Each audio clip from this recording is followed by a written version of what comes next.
Look at this place. It's all nice and organized, just the way I like it, and there's so much space to do all kinds of fun activities. Oh God.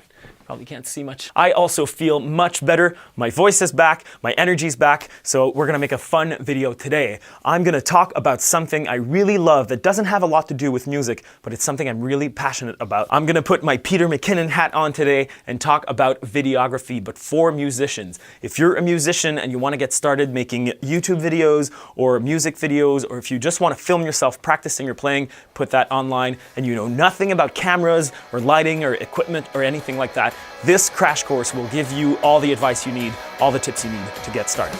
Let's do this.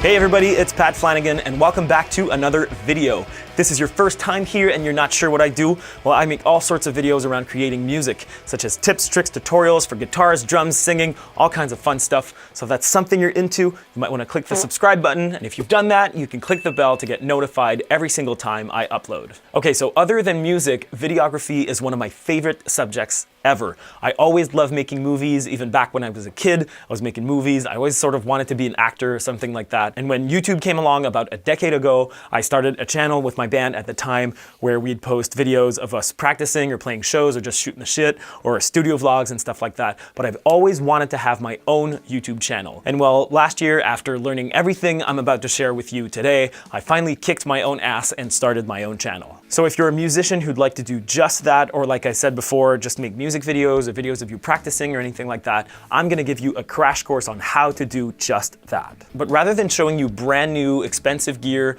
with Amazon affiliate links in the description, I'm actually gonna keep it real. So no professional cinema cameras, no Aperture lights, no professional microphones, none of that stuff. I'm gonna keep it on a struggling musician's budget. Because let's face it, if you're a musician, chances are you don't have an extra 10 grand to spend on video gear if you wanna make videos. I'm instead gonna show you the gear that I use along with some recommendations and everything else you need to make it happen. Let's get started.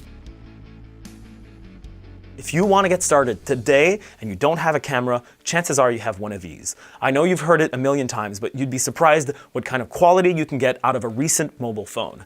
Pro tip though, get an app like Filmmaking Pro where you can really dial in some advanced settings. This is an iPhone XR and it shoots in 4K. That's better than what this camera can do. But personally, I still prefer DSLRs. There's something about the lens selection and the advanced settings that really helps me get the look that I want, and that's why I use a DSLR. I shoot on a Canon camera, but that doesn't mean you have to. If you look at Sony mirrorless cameras right now, you'll be really impressed with the kind of specs they're offering. When I started looking around for a camera, I found this store demo. It was a Canon T3i that was really inexpensive. That's what I got. And over the years, I bought myself a couple lenses. So when the time came to upgrade, I figured it would make sense to buy another Canon body. And that's why nowadays I shoot on a Canon 70D. It's not the best camera out there, nor is it the most recent one. It's actually discontinued. It was replaced by the Canon 77D. But I didn't have $1,200 and more to spare for a new camera, so I found this used and it really suits my needs. So if you want to get started and you don't have a DSLR, I would highly recommend looking into the used market. Just like musical instruments and gear, you don't have to buy it new. So go online and look for cameras that are not necessarily the most recent ones, you know, the cameras that came out this year or last year, and you'll really be surprised nowadays what kind of camera you can get for a really reasonable price. If the camera you bought or the camera you're looking into buying has a kit lens, great. For now, use that and get started. But if it doesn't, I would recommend getting a wide-angle lens. In my opinion, a wide-angle lens will really help you out regardless of what kind of musician you are. If you're a drummer, you want to make videos, with a wide-angle lens, you'll see the whole kit. If you're a guitarist or a bass player, you'll see the whole instrument without having to be super far away from the lens or the camera. And if you're a singer in the sound booth or something, you can just put the camera right there. Wide-angle lens will really help you see the whole thing and not just be really zoomed in into your face. If you want to vlog, if you're on tour or in the studio or anything like that, a wide-angle lens is really good. This is what I use all the time. I really like it. That's what I recommend the most. This particular one is an entry-level 10 to 18 millimeter. It's really not all that good in low light, as you can see, but I really like it nonetheless, and it's about $300 or $400. That's as cheap as you can get with wide-angle lenses. I have a bunch of other Canon lenses like a 40mm, a 50mm, I have a couple zoom lenses as well, but most of the time when I'm making YouTube videos, I use this wide-angle lens. You don't see a lot of people talking about SD cards. It's It's probably because they're not very exciting, but there are a couple things that you should consider. If you don't want to drop $100 on an SD card, get something like a 64 gig. I even saw a 128 gig on Amazon for under $50 this week. But make sure you get a high quality SDHC card that can write and read really fast. That way your camera won't stop recording randomly for some reason. That's actually happened to me when I bought cheaper cards. Get one card, shoot your video, go back home, dump the footage, reformat, and repeat.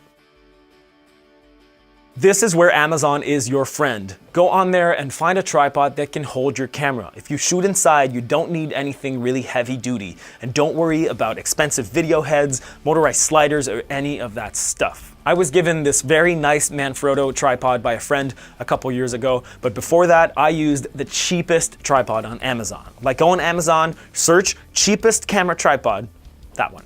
For lights, the best, most reliable source of light out there is out there. It's natural light. But if you're like me and you shoot videos in a windowless bunker, you should go with LEDs. I use a pair of battery-powered LED light boxes by Neewer that I modified to be able to plug in for continuous power. The kit came with 2 lights, 2 chargers, 2 stands, and 2 batteries for $100. That's a killer deal. It's still a bit too dark in here with just those 2 lights and the other lights I have around, and that's why in most of my other videos you'll actually see me rocking this bad boy, but I hate it. It's unflattering and it also flickers.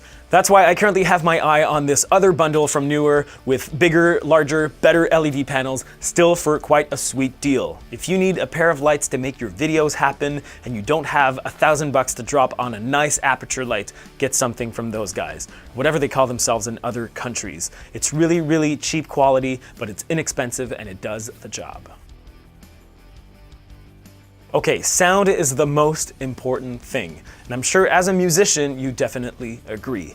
In my opinion, this is where you should spend a really, really big portion of your budget. You may have heard this following statement in the past elsewhere, but a bad-looking, good-sounding video is more bearable to watch than a good-looking, bad-sounding one. There's something about poor audio that just makes a video unwatchable. That's why you need to spend at least a couple $100 on either your microphone or a whole recording system. I use a lav mic along with a Zoom portable recorder like this. This is the Zoom F1 LP. I really like it because I can move around in the jam space or sit behind the drums and there's no difference in audio. But you don't have to use this kind of system. If you want, you can look into Rode or DAT microphones. You can mount it on your camera's hot shoe, plug it in and use that. Or if you already have a condenser mic and a USB interface at home, just use that. It's going to sound amazing. But whatever you do, just make sure you don't use your camera's onboard mic. Usually they sound like crap. Now that we've covered gear, I want to give you some last extra sweet filming tips that will really help you make your videos look great without getting too technical. You ready? You're going to want to take some notes. Shoot in at least 1080p, 24 frames a second, the right shutter speed, low ISO, low f-stop. You got that? All right, let's break that down. If your brand new camera can shoot 4K, that's great, but it doesn't mean you have to output 4K video. A good way to use 4K would be to shoot in that resolution, but to actually work in a project that's in 1080p. You'll have all this extra real estate that you can use to shift your image or realign it or something like that, even make digital zooms if you want, and it's gonna keep that nice crispiness that you see on all your favorite YouTubers' videos. All of your favorite YouTubers' videos. If your camera can only do 1080p, that's great. That's what I use because that's this camera's top resolution. 24 FPS refers to the amount of frames per second your video will be shot at. So for every second, you'll see 24 frames. To give you some examples using North American standards, 30 frames per second looks a bit too much like a vintage camcorder home video, I find, and 60 frames per second looks a bit too fluid for the more cinematic stuff you're gonna wanna do.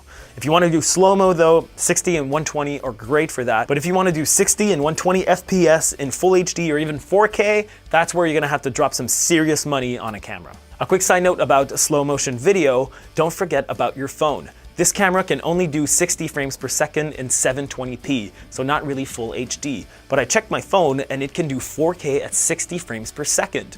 But you don't have to use it for slow-mo if you want. You can always use it as a D-cam. 2 angles. All right, this is just terrible. This is such a bad idea. A good guideline for shutter speed is to double the frame rate at which you're shooting. For example, I shoot in 24 frames per second, double that would be 48, so I do 50 because 50 is my camera's setting that's closest to 48. I'm not sure what the reasoning is behind doubling your FPS. If you know, let me know in the comments, because I learned that you should double it, but I don't know why. Anyway, I apply it and it looks great. That's why I think you should do the same. When I tell you to shoot at low ISO, it's just to help you not get so much digital noise in your image. It's really tough for me because this place is dark, and even with the lights, it's still kind of dark. So technically, I would have to compensate by shooting at a higher ISO with this lens. But if I go any higher than that, you're gonna see that it gets really, really noisy or grainy, and it's not a look that you actually want to go for. So my advice as a fellow beginner musician, YouTuber, whatever we want to call ourselves, is to shoot at a low ISO and get some lights, and just make sure you don't have so much digital noise in your image. F-stop or aperture simply refers to the depth of field. If you want to get something that looks really cinematic with that nice blurry background, you're going to want to shoot at a lower number. That's about as comfortable as I get talking about the technical side of things and giving you shooting tips. I don't want to get into the more deeper technical stuff without frankly talking through my hat. I don't know that much about videography, and I instead recommend that you check one of the many channels here on YouTube that talk about videography and photography. I've linked some of my favorite ones in the description. Now, with all this information, you should have a really good idea of the gear you need to get started on your very own YouTube channel.